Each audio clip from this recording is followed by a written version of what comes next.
I'm very grateful to him for giving me this opportunity to address the 6th lecture of Sardar Patel, his 150th anniversary. It's a very special occasion that today, in 2025, we should be reinventing Sardar Patel. Probably the need to understand him, Sardar Patel's role in this is self-evident. The rise and fall of the great empires, monarchies, oligarchies, aristocracies, or democracies. Now, let us do a reality check about the governance in India. There are two aspects of it. One is what we think, very objectively looking at it, what it is. And secondly, what do people think about it? Dr. Harivansh Narayan Singh ji, Honorable Deputy Chairman of Rajya Sabha, a very distinguished parliamentarian, scholar and author, and being a great authority on most contemporary issues with a historical perspective and the vision of a futurist. Respected Shri Prabhat Kumar ji, former Commerce Secretary, whom the fraternity of Indian civil servants look as a great role model, who has got a very distinguished career and probably was responsible for many of the initiatives that the government had taken. I'm very grateful to him for giving me this opportunity to address the 6th lecture of Sardar Patel, his 150th anniversary. It's a very special occasion. It's a very special audience, and I'm very grateful for giving me this opportunity. Shri Mahesh Kapoor ji, former Advisor Planning Commission, distinguished ladies and gentlemen. It is my proud privilege to talk on a subject about which probably I know the least, and probably most of you sitting here have done more. That is about the governance. But still, I would like to share a perspective of what a security man looks at the process of governance.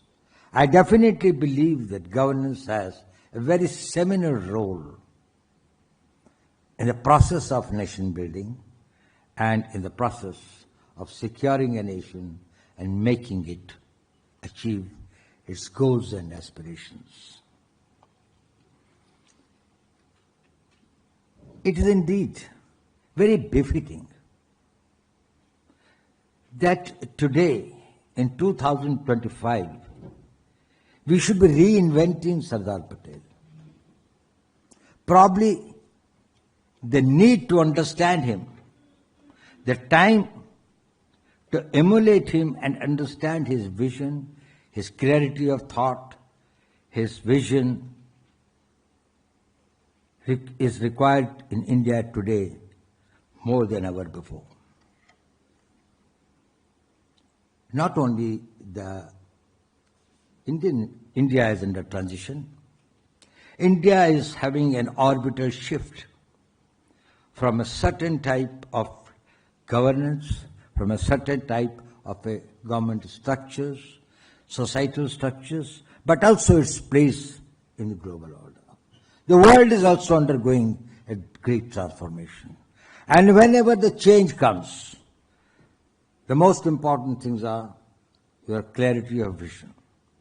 You're not getting blinded by the dust and the storms, not getting overawed by the noise and the threats. You're not getting subdued by the adversities and the possible threats. You have to prepare yourself and you have to equip yourself. And that is what Sardar Patel's whole life was all about. Whether it was pre-independence, where he played a very similar role as a warrior of freedom movement, supporting Mahatma Gandhi in all his ventures, but also in a short time in the post-independent period that he was able not to unify the states, but to integrate India, bring up that understanding. In 560 princely states, that it was in their interest that India as a state survives, strengthens, and is able to take care of this old civilization which was experimenting with converting itself into a nation state. Converting a civilization into a nation state is a stupendous task. He knew that it can only be done through very powerful governance mechanism. The government has got to think and do beyond what is normally expected. And that is how he envisaged, and I'm grateful that Dr. Harvanshiji told us about how his vision of the All India services, he's the patron saint, the mentor of that. Despite resistance and strong prejudice at that time in the civil services, probably he was able to prevail that without the steel structure, we will not be able to create a new India. Ladies and gentlemen, power of the nations, whether they are powerful or weak, or the comprehensive national power, is a very abstract word. In reality, it is the power of the governments, and it is the power of the governance.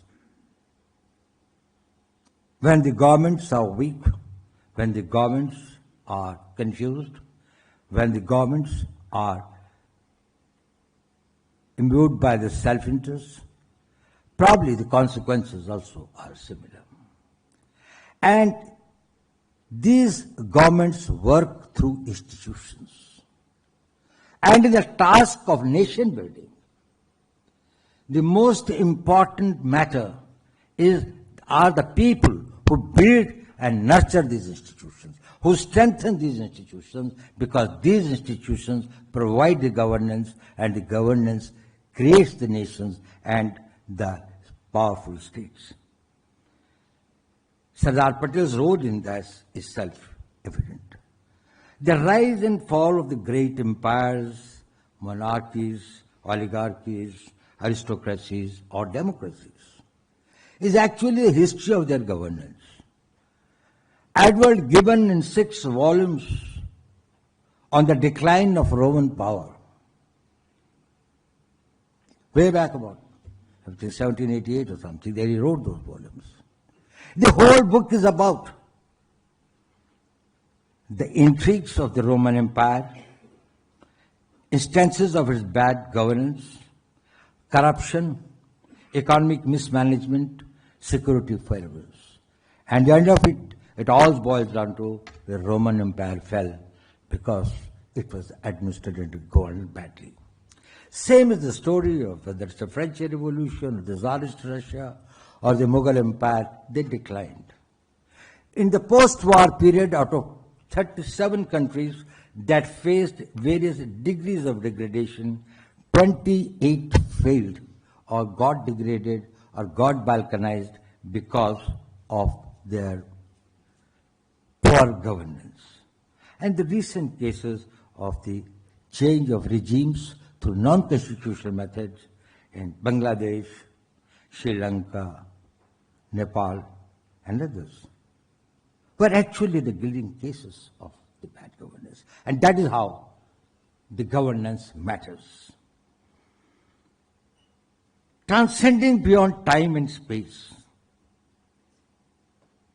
there are some commonalities. Why some states rise and why some fall? Why there are times when, what is there that happens which leads to their bad governance and ultimately the erosion of their powers?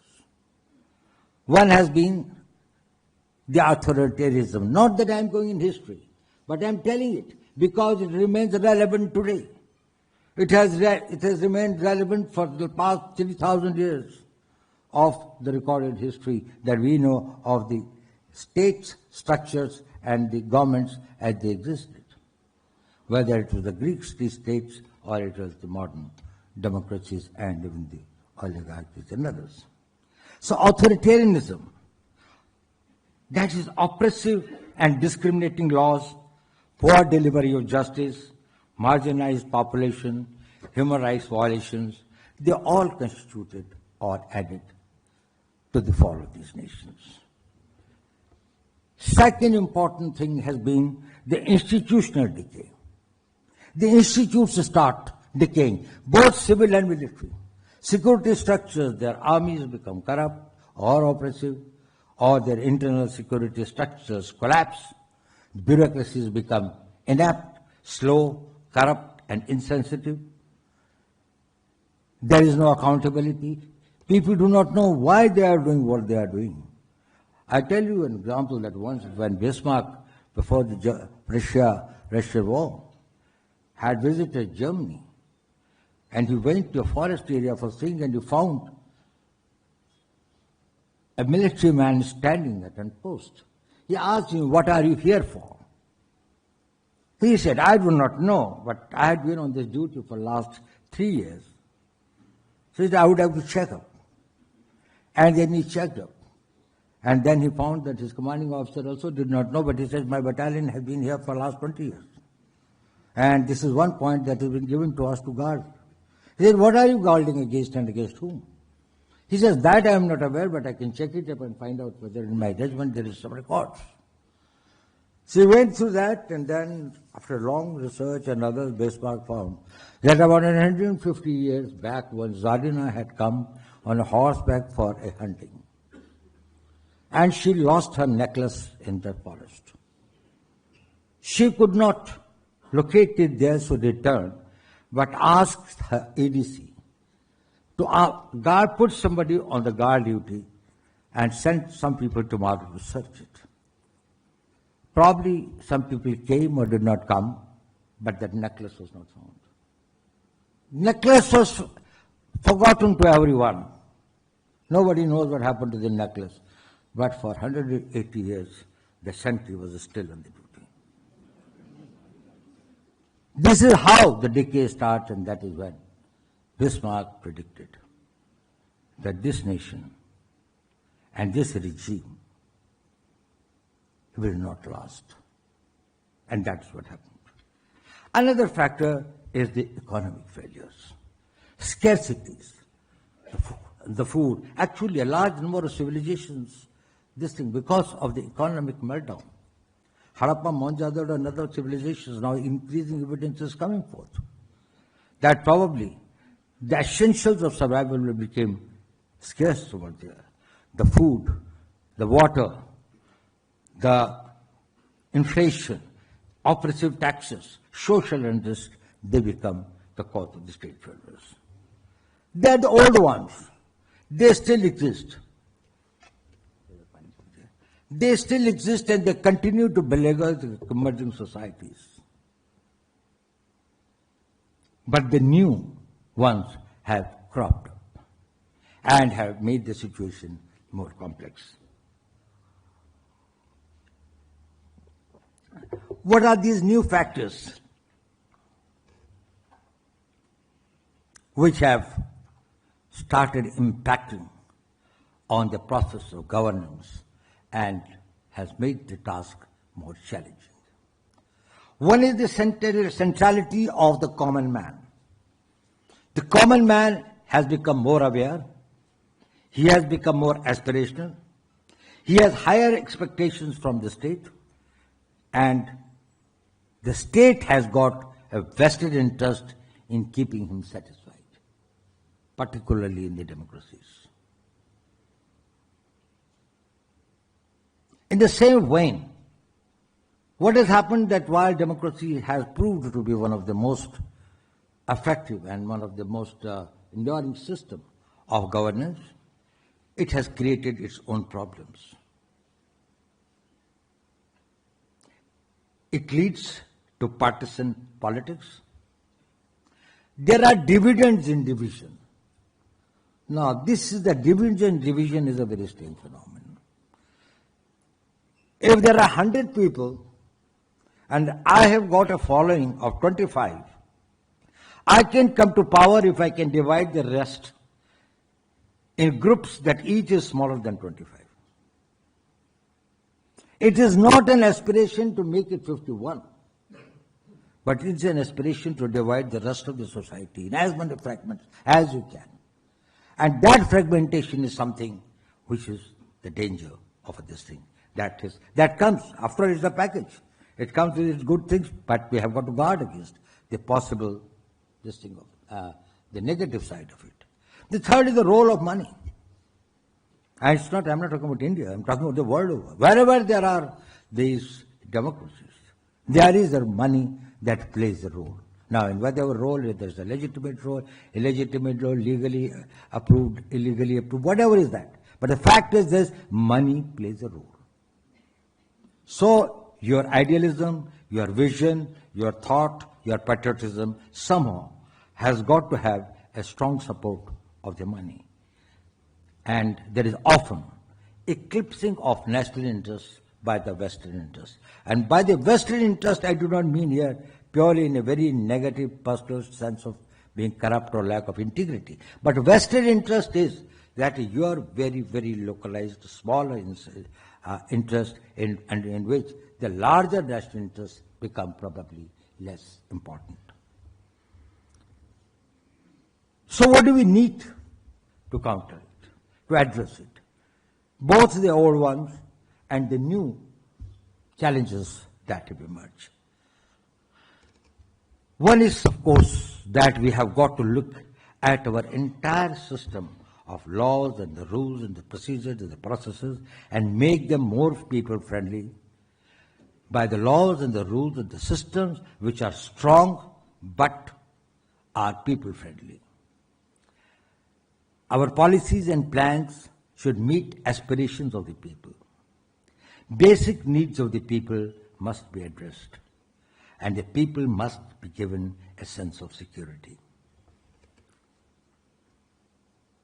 It is not sufficient to say that we have taken sufficient security measures.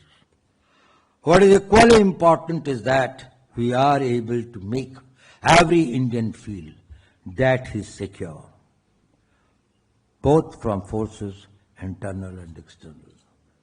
While we can deal with them effectively as per the laws and as per the policies of the government, but we can create the deterrence that can convince them credibly that we have got the will and we have got the strength to respond to any threats in a way and in a manner that we consider best for our national security. There is also a very special need for taking care of the deprived, the weak, the marginalized, and give them a sense of empowerment. And particularly, this thing of women is extremely important. The need for protection, the need for safety, the need for giving a sense of equality and empowerment to women is necessary for the good governance in the modern day world. And I think one of the other requirements is that it is not only the capacity of the government to have good laws, good structures, and good systems, but more importantly, an ability to implement them effectively. This is important particularly in the case of India. We find that our implementational capabilities are much short of what they need to be. And there are many reasons for that, but the fact remains that it is there. Technology is going to play a very, very important role, both in governance and in eroding the power of the state.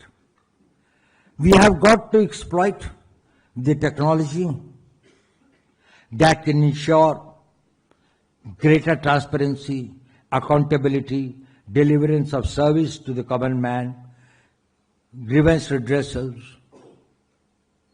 also creating awareness in the society, and concurrently, we have got to protect the civil society from threats like the cyber threats or many other threats that the technology poses. one study that has been made by an American think tank was about the role of technology in transforming the civilizations and the states and their character. It took about 1 million years for the caveman to find the fire. That was a great transforming technology. And then, from there, it took him another 50,000 years to discover the metal. That is when he found that the fire is able to melt certain stones which become into a solidified metal. And then another 30,000 years to invent the wheel. And after the wheel, the similar things about the steam engine, and less than this thing that could be about the electricity and about the plane. So the time gap started getting reduced. Printing press in 15th century brought another very major thing when there's a revolution in knowledge and informatics. Artificial intelligence is going to condense and transform the society in 2 years' time, what it has taken about 2 million years for the human beings to change. It will change the way you live, it will change the way you think, it will change the way you dress, it will change the way that your wars are fought. If you put the artificial intelligence in the field of the nuclear, these things will probably, if we have got 31 ingredients, we see that if we meet, the nuclear bomb goes automatically. And the world will be totally endangered. If the human element starts becoming absent relatively, the dangers of this technology would be very, very high. And now that this is the age of youth, particularly in India, not around the world, where probably the youth are becoming less and less, but in the subcontinent at least, there are plenty of this thing. We have got a great distance about creating new job opportunities, and also equally important is about the delivery of justice. Now, let us do a reality check about the governance in India. There are two aspects of it. One is what we think very objectively looking at it, what it is. And secondly, what do people think about it? What are the perceptions? So perceptions are as important as a reality. I take a capsule of, say, last 10 years. I know that being a national security advisor in the current position, it may look that probably my figures or my facts are a little tilted or a little biased. But notwithstanding that, the facts are facts and they cannot be disputed. Terrorism in this country has been effectively countered. We had a major incident of terrorism on 1st July 2005. And we had the last one in 2013 in the hinterland. Except Jammu and Kashmir, which had been a theater of a proxy war or a covert warfare against Pakistan, which is a different ballgame, the whole of country has remained secure from terrorist attacks. And it is not that the efforts were not made. It is not that the people were not arrested. It is not the explosives were not recovered. Tons and tons of them have been recovered, even few of them only about 2 days back, where a very major group targeting certain places in India and targeting this thing, where continuously the new groups have emerged. Enemies have remained very active, but fortunately, and I think it's more of a good fortune in the country, that we can say that we have had no terrorist incident in the hinterland. The left-wing extremism has been reduced to less than 11% areas than what existed in 2014. Most of the districts which had been declared as the left-wing prone these things, they had been declared as safe. There's a greater integration of the tribal population. Shri Prabhat Kumar ji has been governor of Jharkhand, rather the creator of the state, in the sense in the formative years. He is the one who guided it. Probably if you go, you'll find that there is a sea ocean, there's a change of this thing. Roads, communications, schools, health centers, employment opportunities, jobs that have been created for the even illiterate youth, development of art and handicrafts in the tribal areas had been very high. Northeastern insurgency, nobody talks about it. We had a bad incident in Manipur, but that was not insurgency. That was a sectarian conflict between the Meiteis and the Kukis. Of course, not that it is pardonable, it should be something that they say it is good. But the fact remains that I'm talking about as far as the insurgencies are concerned. The Northeastern insurgency, the very major groups have called. Bold and decisive counteractions have been taken against foreign and internal perpetrators of this violence. It has been ruthless, but according to law. It has been what the country should be doing to deter its enemies, and I think that deterrence has worked. There has been a fast and efficient delivery of services to people. There has been a people-centric governance, simplification of governance. There have been repealing of the archaic laws and enactments, and the new ones have been made. 1,552 obsolete laws have been repealed in the last 10 years, as against 1,300 in 60 years before that. New criminal laws for the country have been enacted, which are simpler, easier, more accountable, makes it mandatory to go for the scientific investigations, makes the forensic science examinations mandatory on another thing, and also simplifies various processes, both in substantive law and in the procedural laws. I'll give you an example. For example, say that all the police stations have been fully computerized. Data of the criminals is available on all India basis. There is a central data center of all the crimes, criminals, and the people associated with that. Throughout the city, any sub-inspector sitting in a police station can find access to the information that they want to have. Similarly, about issuance of passports, we used to have a long and cumbersome processes. The verification used to take very long time. There used to be some corruptions. Today, 25% passports are issued in 3 days, or less than that. 60% in 7 days, and more than 85% within 14 days. This has made it easier. There is a digital governance that has been this thing. In health, under Ayushman Bharat, the coverage of 5 lakh per family.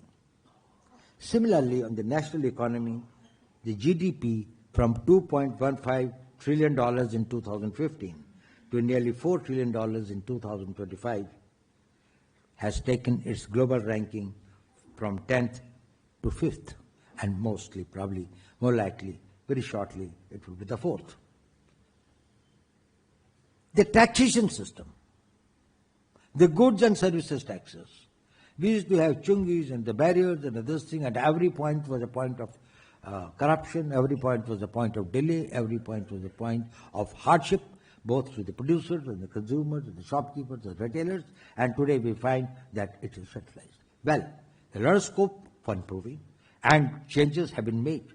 But a great beginning has been made, and probably to the exchequer, to the Consolidated Fund of India, the earnings that are accruing through the GST are much more, and both the states and the center find the system much more effective and useful. Financial inclusions under Pradhan Mantri Jan Dhan Yojana, providing banking services to unbanked population, which had never thought that they could have their bank account. And now It's not, it's in crores. Similarly, the unified payment interface, it has revolutionized and simplified the financial transactions. Even you go to a rediwala and you give your credit card, he is able to provide you this. So by and large, we find that it has been the people-centric. It has eased the things. It has reduced the possible avenues of corruption or hardships to the persons. That is one point of view. But then let us see the other point of view. How are we perceived?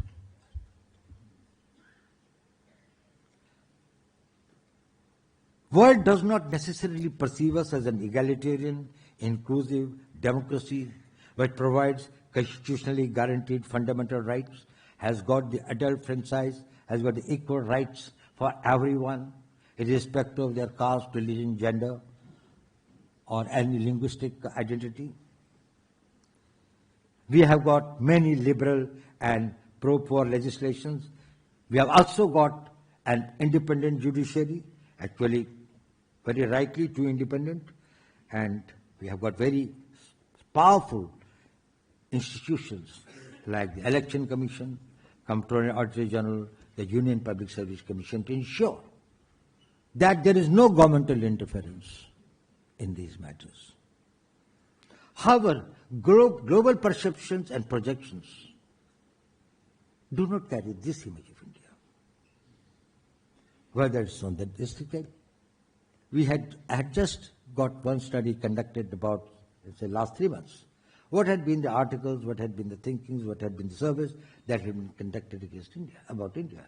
And we find that a large number of the global think tanks, some of the scholars, abetted and supported by the most of the things, the material that they get is from the Indian side, the Indian columnists, the Indian journalists, who actually, who think that the news is only, if it is something is a bad news, is the only good news. Because that's the only thing that they can think. So in corruption ranking, the global ranking, India was ranked 96th out of 180. That is, they said, the society or the government continues to be highly corrupt. They note about it that there is some truth in that we have not been able to wipe out corruption from all spheres and all stages. But we have brought about institutional changes to contain and control corruption. And probably many more are in the pipeline. In the global governance performance, which is measures about the regulatory framework and regulatory and infrastructure facilities, we are ranked 118th among 142 countries, which I think was very unfair. Even had it been so, we would not be getting so much of the foreign direct investment at the rate that we are getting. India is a very sought after destination by most of the global investors, even today. Rule of Law Index, the World Justice Project rated India 79th out of 142. Of course, it's a great improvement from the past, but in spite of that, I think we deserve to be much above that. The Press Freedom Index says India ranks as 151 amongst 182 countries. I think, I don't know, what could be more freedom in India than the freedom of press, that they can write everything that they think is somebody's idea but does not have any substantial facts to support it. But it is all right. And then the social media and the freedoms that the people enjoy. Accountability, the Indian rating was 1.47%. It is true that the methodology adopted is not fair. There are certain biases. There are certain other factors, invisible factors also, which play a role in that. But there's also a need for us, for introspection, and to have self-criticism, to identify where are the shortcomings and what needs to be done. Not what the others are telling, but we ourselves experience. And I would like to allude to some very specific areas where I think the Indian governance needs much greater focus and much concerted efforts to achieve that. One is the need for greater accountability. I think I've already shot my time away. This thing of the greater accountability. Low tolerance for defaulters is necessary. Sympathy misplaced is the worst form of cruelty. Supporting or shielding the people who are wrong should be made as punishable and as this thing.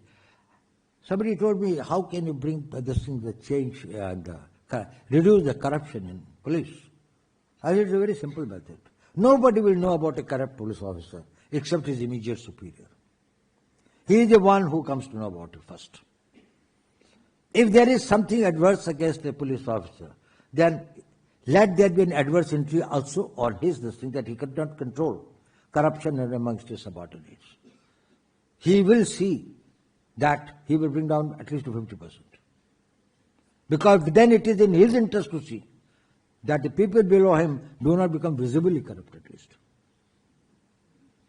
But if it is not, then he becomes a party to that. Second is the capacity building. Now, capacity building, I think, is important. Now, the new technologies, the new challenges, and the new vision of India to become a developed country. We need better training of people in the government at all levels, a specialization, greater understanding of the systems and the global practices, and the incorporating the best practices. Also, the government's capacity for perception management and creating awareness.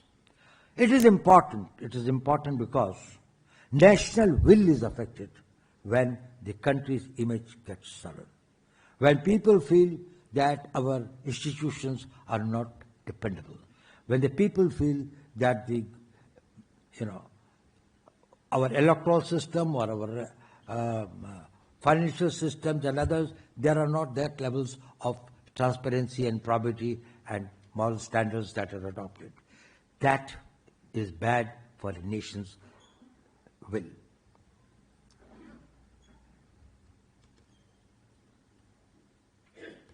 And I think one thing which is very important is that our institutions should be strengthened, but at the same time we should also ensure that the credibility of the institutions in the public eye is not eroded by disinformation, by hostile propaganda, or by vested political interests.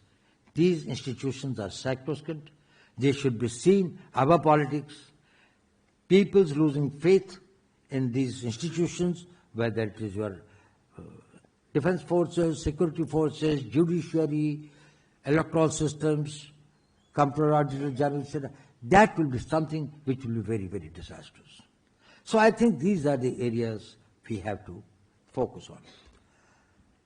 Ladies and gentlemen, we are thinking of a Viksit Bharat. We are aspiring.